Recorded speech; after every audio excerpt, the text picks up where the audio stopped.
இன்னைக்கு சின்ன திரை நடிகர் சங்கம் எலெக்ஷன்ஸ் நடந்துகிட்டு இருக்கு. ரொம்ப மும்முரமா நடந்துகிட்டு இருக்கு. அதுக்கு ஓட்டு போடுறதுக்கு தான் நாங்க வந்திருக்கோம். ரொம்ப ரெஸ்பான்சிபிளா வந்திருக்கோம். நல்ல அணி ஜெயிக்கட்டும், நல்ல உழைக்கக்கூடிய அணி ஜெயிக்கட்டும். ஜெயிச்ச அணி எங்க சின்ன திரை நடிகர்களுக்கு எல்லாம் நல்லது செய்யட்டும். அதுதான் என்னுடைய ஆசை. அப்படி நினைச்சவங்களுக்கு எல்லாம் நான் ஓட்டு போட்டேன்.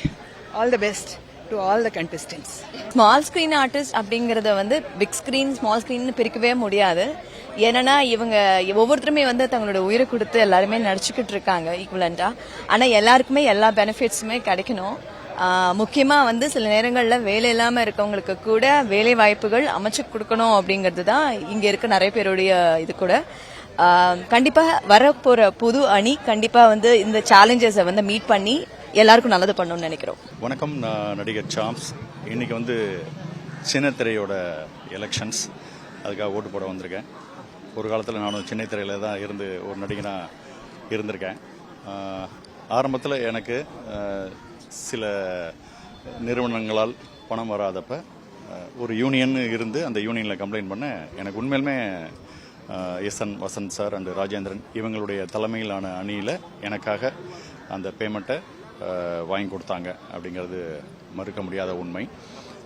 இது எதுக்கு சொல்ல வரேன்னா, இந்த சம்பவத்தை ஒரு யூனியன்றது ஒரு நம்மளோட உரிமைகளை காக்க, உரிமைகளை மீட்டெடுக்க, நல்ல விஷயங்களை அந்த கலைஞர்களுக்கு செய்ய அப்படிங்கிறதுக்கு ஒன்று தேவைப்படுது.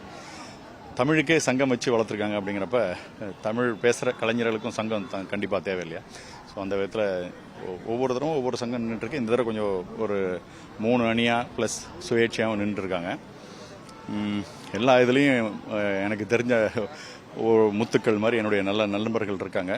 ஸோ இவங்கெல்லாம் பொது வாழ்க்கையிலேயே நல்லது பண்ணிட்டு இருக்கிறவங்கள மனசில் வச்சுக்கிட்டு அவங்களுக்காக பண்ணியிருக்கேன். ஸோ சின்ன திரையிலேருந்து தான் நானும் போயிருக்கேன். நான் நடிக்காத சேனல்ஸ் இல்லை, டிஸ்கவரி சேனலை தவிர மற்ற எல்லா சேனல்லையும் நான் நடித்து வச்சுருக்கேன். நான் அந்த அளவுக்கு பண்ணியிருக்கேன். ஸோ ஆரம்ப காலத்தில் இங்கேருந்து நான் போனேன் அப்படின்றதுனால இது மேலே எனக்கு ஒரு ஈடுபாடு உண்டு. பெரிய திரைக்கு போனாலும் இதில் நடக்கிற செயல்பாடுகளை பார்க்கணும், இதோட நானும் இருக்கேன்றதை காட்டணும் அப்படிங்கிறதுக்காக தான். ஸோ இன்றைக்கி சில வேலைகள் இருந்தாலும் அதை ஒத்தி வச்சுட்டு இதை எலெக்ஷனுக்காக வந்திருக்கேன். அனைவரும் கட்டாயமாக ஓட்டு போடணும். ஸோ வெற்றி பெற்ற அணி அப்படின்னு ஒன்று வரும். எல்லாம் ஒரே அணியாக வெற்றி பெறதுக்கு வாய்ப்பு எனக்கு தெரிஞ்சு இது கஷ்டம்னு நினைக்கிறேன். ஏன்னா ஒவ்வொரு அணிலையும் தெரிந்த நண்பர்கள் நிறையா இருக்கிறதுனால ஃபைனலாக எல்லாருமா சேர்ந்து ஒரு அணி ஃபார்ம் ஆகும். ஸோ அவங்க ஒற்றுமையாக செயல்பட்டு இந்த கலைஞர்களுக்கு ஒரு நல்ல விஷயத்த பண்ணுவாங்க அப்படின்னு நான் நம்புகிறேன். பண்ணணும் அப்படின்னு நான் கேட்டுக்கிறேன். ஸோ சிறப்பாக நான் யாருக்கு ஓட்டு போட்டேன் அப்படின்னாக்க வெற்றி பெற்ற அணிக்கு நான் ஓட்டு போட்டேன் அப்படின்னு சொல்லிக்கிறேன். வெளிமாநில நடிகர்கள் வரதுனால இருக்கக்கூடிய சின்ன திரை நடிகர்களுக்கு வாய்ப்பு, வெளிமாநில நடிகர்கள் வரதுனால இங்க இருக்கக்கூடிய சின்ன திரை நடிகர்களுக்கு வாய்ப்பு ரொம்ப கம்மியா இருக்கு, வேலை வாய்ப்பு இல்லைன்றதெல்லாம் சொல்றாங்க. அது எப்படி பாக்குறீங்க? அது எந்த மாதிரி மாறணும்? இங்கே நம்ம ஊர் ஆட்களும் இங்கேருந்து அங்கே போய் மற்ற மொழிகளையும் நடிச்சிட்டு இருக்காங்கல்ல. ஸோ கலைஞர்களுக்கு மொழி அந்த பேரியரே இருக்கக்கூடாதுன்னு நான் நினைக்கிறேன். என்ன கேட்டால் இங்கேருந்து ஹாலிவுட் வரைக்கும் போய் அங்கே இருக்கிறதுல கூட நடிக்கணும் எல்லாருமே. ஸோ அது மாதிரி இருக்கணும். கலைஞனுக்கு ஒரு எல்லையே கிடையாது. அதனால் யார் வேணால் எங்கே வேணால் நடிச்சுக்கலாம். பட் அந்தந்த நாட்டுக்கான ஒரு உரிமை அப்படின்ற வர பட்சத்தில் அதுக்கு ஒரு ப்ரிஃபரன்ஸ் கொடுக்கறது தப்பு இல்லை. ஸோ ஃபஸ்ட்டு தமிழர்களுக்கு ப்ரிஃபரன்ஸ், அப்புறம் மற்றவங்களுக்கு ப்ரிஃபரன்ஸ். திறமைகளை கொண்டாட கற்றுக்கணும். அது எந்த ஊரை சேர்ந்தா என்ன இல்லை, அப்போ தான் நம்மளோட திறமையும் அவங்க கொண்டாடுவாங்க இல்லை. இங்கேருந்து போய் பல கலைஞர்கள் பல மொழிகளை சாதிச்சுட்டு இருக்காங்க இல்லையா? ஸோ அதனால் கலைக்கு எல்லை கிடையாது. வேற நன்றி. எலெக்ஷன் ரொம்ப சிறப்பாக போயின்னு இருக்கேன். 3 குழுவாக நிற்கிறாங்க. 3 குழுவுமே எல்லாருமே நண்பர்கள் தான். ஆனால் போட்டின்னு வந்தாக்கா போட்டி போடுறாங்க, அவ்வளோதான். வேறு விஷயம் இல்லை. எந்த ஒரு பிரச்சனை இல்லாமல் நடந்துன்னு போய் நல்லா சிறப்பாக நடந்துன்னு போது எல்லாமே அண்ணன் தம்பி மாதிரி தான். அண்ணன் தம்பி அக்கா தங்கச்சி இடையில யாரா லவ் பண்ணி கல்யாணம் பண்ணால் பண்ணிப்பாங்க, அது வேறு விஷயம். சிறப்பாக நடந்துன்னு இருக்கோம். அதாவது பிரச்சனை இருக்கனால தானே 3 அணியாக போட்டிடுறாங்க. இல்லை, அப்படி இல்லைப்பா. எல்லாருக்குமே ஒரு பதவி மேலே ஒரு நல்லது பண்ணணும்னு ஒரு ஆசை இருக்கும். நம்ம நல்லது. இப்போ நான் வீட்டில் 2 பேரும் அண்ணன் தம்பின்னு வச்சுக்கலாம். நான் ஒரு வீடு வாங்குறேன்னா என் அண்ணன் அதை விட பெரிய வீடு வாங்கணும்னு நினைப்பாரு. ஸோ இவங்களோட பெட்டராக செய்யலாமே அப்படின்னு நினைப்பாங்க. அதுக்கு தான், வேற ஒரு கருத்து வேறுபாடு எதுவும் இல்லை. திரைப்படத்தில் ரசிக்கின்ற ரசிகர்களுக்கும் அன்பு கலந்த வணக்கம். இன்னைக்கு சின்னத்திரை நடிகர் சங்கத்தினுடைய தேர்தல் நடக்கு. ஒரு 4-5 டீமாக நின்னாலும் ஜெயிச்சப்புறம் ஒரே டீமாக இருந்து சங்கத்தினுடைய வளர்ச்சிக்காக பாடுபடணுன்றது தான் எங்களுடைய கோரிக்கையாக இருக்குது. அதேமாதிரி நலிந்த கலைஞர்களுக்கு வாழ்வாதாரம் ஏதாவது உயர வேண்டும் என்பது தான் எங்களுடைய மேலான கோரிக்கை. இப்போ வேணால் பிரிஞ்சிருக்கலாம், ஒரு டீம் நாங்கள் ஒரு டீம் நீங்கள் அப்படின்ற மாதிரி இருக்கலாம். ஜெயிச்சப்புறம் எல்லாரும் ஒரே டீம் தான், நம்ம எல்லாரும் ஒரு குடும்பத்தை சேர்ந்த அங்கத்தினர் அப்படின்ற நினைப்போட சங்கத்திற்காக ஒரு தனி கட்டிடம் வரணும் இன்னிலிருந்து அன்னை வரைக்கும் வலியுறுத்துகிற ஒரே விஷயம், சின்னத்திரைக்கான நடிகர் சங்கம் என்ற ஒரு பில்டிங் சொந்தமாக இருக்கணும். அதே மாதிரி நலிந்த கலைஞர்களுக்கும் சரி, இப்போ இருக்கிற கலைஞர்களுக்கும் வாழ்வாதாரத்திற்கு ஏதாவது வழி பண்ண வேண்டும்ன்றது தான் எங்களுடைய மேலான கோரிக்கை. அந்த கோரிக்கையை ஏற்று கண்டிப்பாக பண்ணுவாங்கன்ற ஒரு நம்பிக்கை இருக்குது. ஏன்னா எல்லா போட்டியாளருக்குமே சங்கத்துக்கு ஏதாவது பண்ணணுன்ற நோக்கத்தோடு வராங்களே தவிர இந்த சங்கத்து மூலிமா தனக்கு எதனா பெனிஃபிட் இருக்கா அப்படின்ற நோக்கத்தில் வரலன்றது எங்களுக்கு நல்லாவே தெரியும். எல்லாருடைய எண்ணமும் ஒத்த கருத்தாக தான் இருக்குது. என்னென்னா சங்கம் மேம்படணும், சங்கம் வளர்ச்சி அடையணும், சங்கத்தில் இருக்கும் உறுப்பினர்கள் வாழ்வாதாரம் உயரணும் அப்படின்ற ஒத்த கருத்து இருக்குது. அது கண்டிப்பாக நிறைவேறணும்னு ஆசைப்படுறோம். நாங்கள் எங்கள் ஜனநாயக கடமை உரிமை எல்லாம் முடிச்சுட்டு வந்திருக்கோம். சொல்லுங்க மாப்பிள்ள. வணக்கம், என்னோட பேர் முல்லை, உங்கள் எல்லாருக்குமே தெரியும். இவர் பேரும் தெரியும், கோதண்டன். நாங்கள் சொல்லலை, முன்னாடி சொல்லிட்டேன். Right, okay. இப்போ சொன்ன மாதிரி எங்களுடைய ஜனநாயக கடமை ஓட்டு போகிறத ஓட்டு போட்டோம். எல்லாருமே நிற்கிறவங்க எல்லாருமே நம்ம நண்பர்கள் தான், நமக்கு நல்லா தெரிஞ்சவங்க தான், நம்ம கூட நடித்தவங்க தான், நமக்கு வேலை கொடுத்தவங்க தான். இப்படி எல்லாருமே சொந்த பந்தமாக இருக்கிறது தான். இவங்களுக்குள்ள நம்ம ஒரு செலக்ட் பண்ணி ஒவ்வொரு டீமாக என்னென்னா, இப்போ நாங்கள் அடிக்கடி பேசிக்கிறது என்னென்னா, ஒரு சின்ன எதிர்காலத்தில் அதுக்கு உண்டான வாய்ப்பு இருக்கா இல்லையான்னு தெரியாது. ஒருவேளை இதை சட்டத்துறை ஆலோசகர்கள்லாம் வச்சு பேசி இப்படி பிளான் பண்ணா, ஏன்னா எப்போ வந்தாலும் மாறி மாறி ஒவ்வொரு டீமில் வந்து அவங்களுக்குள்ள ஒரு அண்டர்ஸ்டாண்டிங் வர மாட்டேங்குது. சின்ன சின்ன சண்டைகள் வருது எப்போ கூட்டம் நடந்தாலும். அது வராமல் இருக்கணும் அப்படின்றதான் எங்களோட எண்ணமும், எல்லா உறுப்பினர்களோட எண்ணமும். அதுக்கு இப்படி ஒரு ஃபாலோ பண்ணால் நல்லா இருக்குமா? சட்டத்தில் இடம் இருக்கான்னு தெரியல. ஒரு டீம் தான், ஒரு ஓட்டு, அவங்க தலைவர், அவங்களுக்கு கீழே இருக்கிற செயற்குழு உறுப்பினர், அப்படி போட்டு ஒரே ஓட்டில் அந்த ஒரு 14 பேர், ஒரு 2 பேர், ஒருத்தர், இன்னொரு ஒருத்தர் அப்படி செலக்ட் பண்ண முடியுமா அப்படின்னு சட்டத்தில் இடம். நாங்கள் அடிக்கடி பேசிப்போம், ஒரு சண்டை நடக்காம ஒரு யூனியன் எப்பவுமே ஒன்றா நடக்கணும்னா இது மாதிரி எல்லாம் ஒத்துமையாக இருந்து அப்போ தான் சங்கத்தில் இருக்கிற உறுப்பினர்களுக்கு நிறைய பண்ண முடியும். அதுக்கு உண்டான வாய்ப்பு இருக்கான்னு தெரியல. நாங்கள் எப்பவுமே ஜாலியாக பேசுறத பேசியிருக்கோம். மேபி பார்க்கலாம். கண்டிப்பாக எங்களுடைய ஜனநாயக கடமை ஆற்றியிருக்கோம். கண்டிப்பாக நல்ல டீம் வரும். நல்ல டீம் திரும்பவும் இந்த சின்னத்திரை நடிகர் சங்கம் சொன்ன மாதிரி சொந்த கட்டடம் வரதுக்கு உண்டான வாய்ப்புகள் அதிகமாக மிக விரைவில் சந்திப்போம் அடுத்த விழா. நன்றி, வணக்கம். இல்லைவா, நீங்க கேட்கறது வாஸ்தவம் தான். நான் எலெக்ஷன்ல நிற்கும் போது 2026 நிற்கும் போது கோட்டர் இல்ல, கோழி பிரியாணி மட்டும்தான் உண்டு. புரியுதுங்களா? 2026 கூல் சுரேஷ் கட்சி, சிஎஸ்கே கட்சி மிக பிரம்மாண்டமாக ஒரு அறிவிப்பு வரும். அப்ப 2026 முதலமைச்சராக கூல் சுரேஷ் அவர்கள் நிற்கும் போது நீங்க எதிர்பார்த்த மாதிரியே கோழி பிரியாணி மட்டும் இல்ல, கோடி கோடியாக அள்ளி கொடுப்பதற்கு சிஎஸ்கே கட்சி, கூல் சுரேஷ் கட்சி காத்து கொண்டிருக்கு. சரிங்களா? உங்களோட பொன்னான வாக்குகளை கூல் சுரேஷ்க்கு போட்டுருங்க. ஓகே.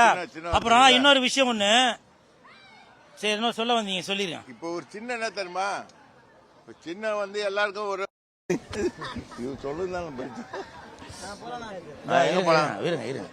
இருங்க வாங்க சார், வாங்க. பசிதா இருங்க பசினா ஓட்டு அப்படியா? கூலா? Okay, super.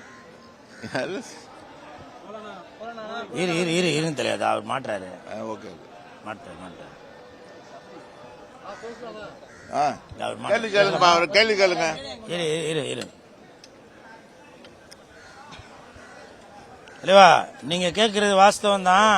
நான் எலெக்ஷன்ல நிற்கும் போது 2026 நிற்கும் போது கோட்டர் இல்ல, கோழி பிரியாணி மட்டும்தான் உண்டு. புரியுதுங்களா? 2026 கூல் சுரேஷ் கட்சி, சிஎஸ்கே கட்சி மிக பிரம்மாண்டமாக ஒரு அறிவிப்பு வரும். அப்ப 2026 முதலமைச்சராக கூல் சுரேஷ் அவர்கள் நிற்கும் போது நீங்க எதிர்பார்த்த மாதிரியே கோழி பிரியாணி மட்டும் இல்ல, கோடி கோடியாக அள்ளி கொடுப்பதற்கு சிஎஸ்கே கட்சி, கூல் சுரேஷ் கட்சி காத்து கொண்டிருக்கு. சரிங்களா? உங்களோட பொன்னான வாக்குகளை கூல் சுரேஷ்க்கு போட்டுருங்க. ஓகே.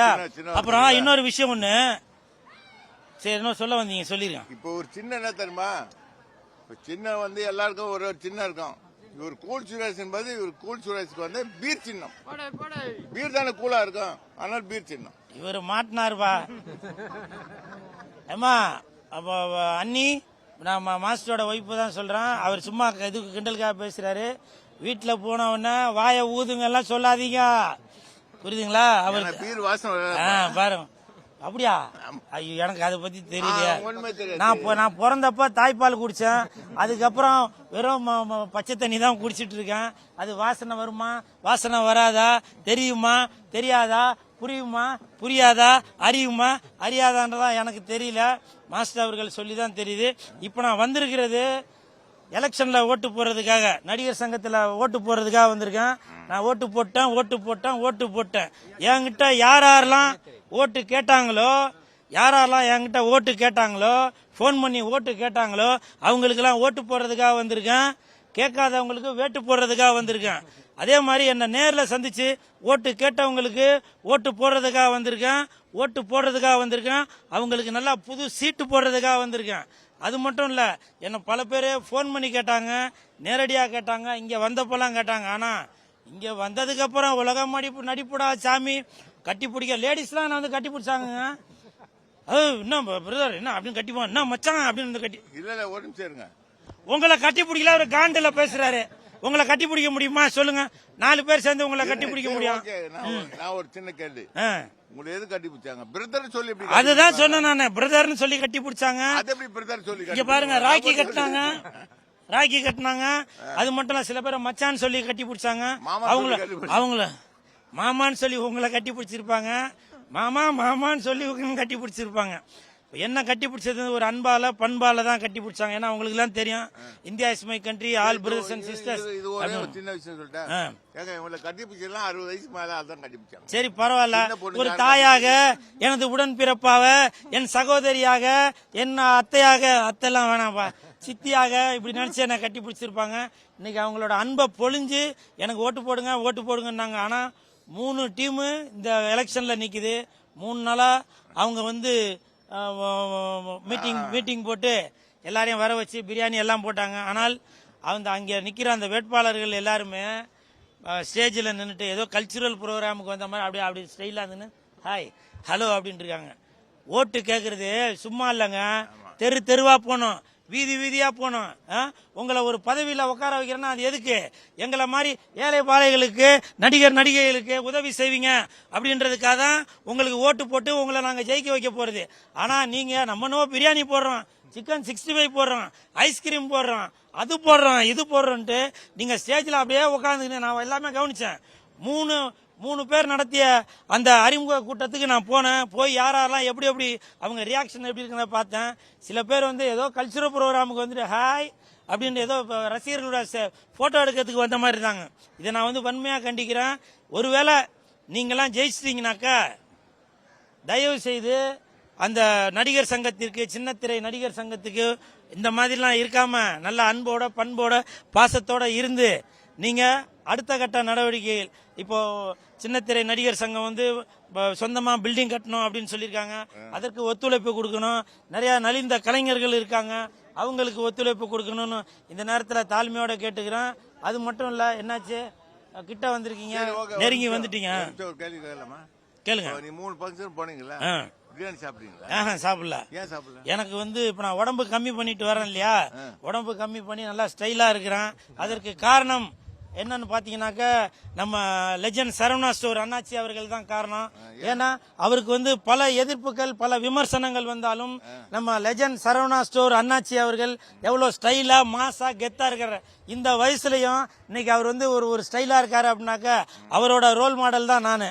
அவரை பார்த்து தான் இன்னைக்கு நான் வந்து என்னோட உடம்பை குறைச்சி, என்னோட ஹேர் ஸ்டைல் மறைச்சு, என்னோட கூலிங் கிளாஸ் போட்டு நல்லா ஸ்டைலா காஸ்டியூம் போட்டு வந்திருக்கேன். அப்படின்னாக்க இன்னைக்கு லெஜண்ட் சரவணா ஸ்டோர் அண்ணாச்சி அவர்கள் தான் காரணம். அது மட்டும் இல்ல, நிறைய பேர் வந்து ஒரு நடிகரை பார்த்து ரசிகர்களோ இல்ல தொண்டர்களோ அவங்க வந்து நம்ம அவரை ஃபாலோ பண்ணுவோம் அப்படின்னு நினைப்பாங்க.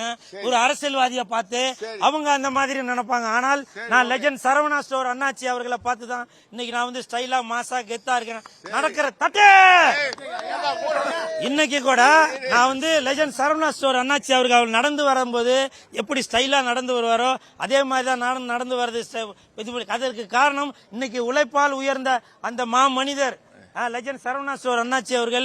அவரை மாதிரி ஒரு தொழிலதிபராக ஆகிறனோ இல்லையோ, அவரை மாதிரி ஒரு மனிதாபிமானம் உள்ள, ஒரு மனிதநேயம் உள்ள, மக்களுக்கு தொண்டு செய்யக்கூடிய அந்த லெஜண்ட் சரவணா ஸ்டோர் அண்ணாச்சி மாதிரி நான் வரணும் அப்படின்ற ஒரு எண்ணத்தினாலதான் இன்னைக்கு இவ்வளவு ஸ்டைலா கெத்தா என்னுடைய ரோல் மாடலாக நினைத்து கொண்டிருக்கும் லெஜண்ட் சரவணா ஸ்டோர் அண்ணாச்சி தான் அவர்கள் காரணம்.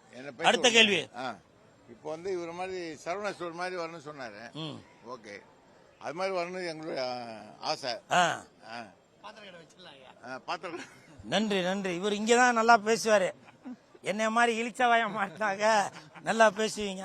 என்ன மாதிரி ஒரு சப்ப பையன் மாட்டினாக்க இவர் பேசுவாரு, என்ன மாதிரி ஒரு மொக்க பையன் மாட்டினாக்க இவர் பேசுவாரு இல்லையா? கரெக்டா இல்லையா? ஏன் தலையில கை வைக்கிறீங்க? வைக்காத. நான் சொல்றேங்க, வைங்க மாஸ்டர். பாத்தீங்களா, ஆசீர்வாதம் பண்றாரு. 2026ல இதுக்கெல்லாம் பதில் சொல்ல வேண்டிய காரணம் வரும். உங்க ஆமா, நீங்க விக்குன்னு இந்த பாருங்க, இவர் விக்குன்னு சொல்லும் போது எந்த கட்சியை தாக்கி பேசுறான்னு உங்களுக்கு தெரிஞ்சிருக்கான். புரியுதுங்களா? நீங்க எதுக்கு அவரை பத்தி பேசுறீங்க? அது பெரிய தப்பு. நான் வன்மையா கண்டிக்கிறேன்.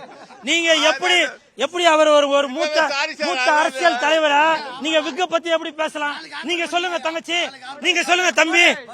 அது எப்படி நீங்க வந்து ஒரு மூத்த அரசியல் தலைவரை பார்த்து தலையில கை வச்சு நீங்க அந்த மாதிரி நீங்க வச்சிருக்கீங்க சொல்லலாமா? அது தப்பா இல்லையா? அது தப்பா இல்லையா? நீங்க மன்னிப்பு கேட்டே ஆகணும் மாஸ்டர். அந்த மாதிரி பேசக்கூடாது. அது ரொம்ப தப்பு. அது புரியுதுங்களா? சரி, நான் மன்னிச்சிடறேன். அவர் வந்து தெரியாம அவர் ஒரு ஃப்ளோல சொல்லிட்டாரு. அவர் என்னதான் கலாய்ச்சிருக்காரு, வேற யாரையும் கலாய்க்கவே இல்ல. தயவு செஞ்சு நீங்க வந்து அவரோட போட்டோவை கீழே போட்டு இவர் வந்து அவரை கலாய்ச்சாரு தயவு செஞ்சு சொல்லாதீங்க. புரியுதுங்களா? அதுக்கு நான் ஒத்துழைக்க மாட்டேன். புரியுதுங்களா? சின்ன வந்து கூல் சுரேஷ்